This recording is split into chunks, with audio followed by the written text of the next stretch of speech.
The bodies of 4 Israeli hostages were handed over by Hamas in the middle of the night and without any ceremony. They were the final hostages of the 33 that Hamas agreed to hand over in the first phase of the ceasefire deal. Tsachi Idan, Itzhak Elgarat, Ohad Yahalomi, and Shlomo Mantzur have been officially identified by forensic tests in Israel. They will be buried in the coming days.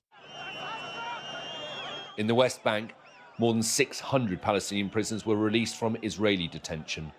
Most of them either deported because they're serving long sentences or sent back to Gaza. Many are now receiving medical treatment there. For more than 150 days, we were subjected to the most severe beatings and humiliation. There's nothing worse than such treatment.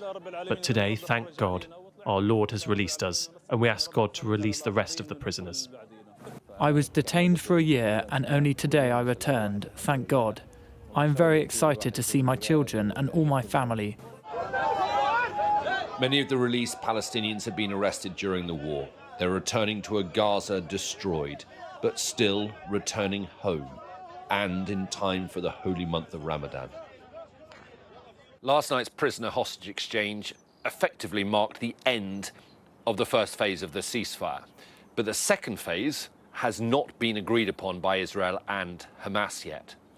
And unless they can negotiate an extension of the current phase, it could mean a return to the fighting in Gaza. The first phase of the ceasefire has been precarious, but it held, and against many people's expectations. Moving to the second phase, which would mean an end to the war, the withdrawal of the IDF, and the end of Hamas rule, will be a much harder deal to negotiate. Alistair Bunkle, Sky News, in Jerusalem.